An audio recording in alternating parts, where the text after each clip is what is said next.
Bishibe umoni khoroksa charai basano sokal de mungoi khoroksa bihia shok motok tongoi salche brini dorbano go tonani dagi mungri kha dorbano কক্সবাজারের শৈবান খা সাংসদ রাজনগর বিধানসভা আমচারি বিয়ার বাড়ি থানার বিশেষ কবজা রাধানগর লক্ষ্মীনারায়ণ জেলা আমচারি উমর বিশিবাড়ি খরকসা পরিবেশন শখ মতক তঙ্গই তাবু রাধানগর শখ হামনগর জয় বসানি শখ নারী জাতি তঙ্গকিনি কক্তমা রাধানগর নি লক্ষ্মীনারায়ণ জেলানি কাইসা থুংনক লাউকুবনি চেরেরক বাই বাকসানো শালব্রমনি হাইনো থুঙ্গই তঙ্গমানি বিশিবা উমরনি অপরিবসাব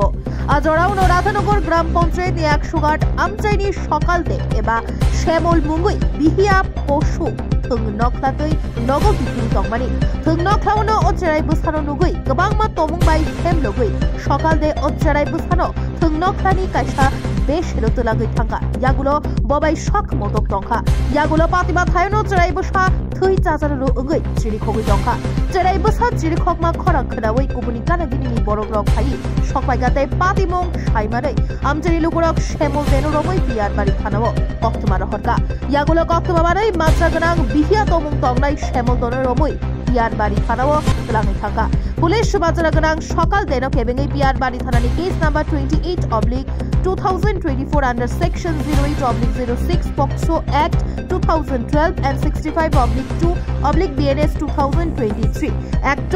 मामला खायगा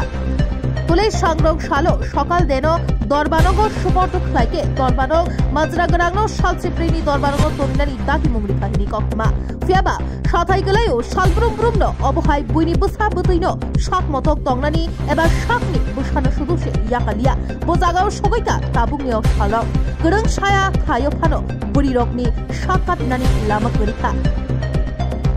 बुरिजिक जेराइनो फानकसे याकालिया हिनके बुरिरक ताबु साबुनो अमनि सय बिचार साननाय एबा जे विक्टिमनि नुखुंनि बरगरक साबुनो सय बिचार सानसिनाय बियांगो थांसिनाय समं अमनो ताबु खास्तेनि लुकुरकनि हास्ते हाबां आमति हाय माजरा गोनां रकनो बबहाय माजरा खराक बेननो नासिक लायजा खास्तेनि लुकुरक ताबु কি হয়েছিল আমাদের কাছে রাধানগর লক্ষ্মীনারায়ণ টিলা থেকে একটা কমপ্লেইন আসে যে 5 বছরের একটি ছোট্ট মেয়ে রাধানগর কালীবাড়ি টিলা এলাকার একজন লোক ওনার নাম সকাল দে ওরফে শ্যামল দে উনি ওই মেয়েটিকে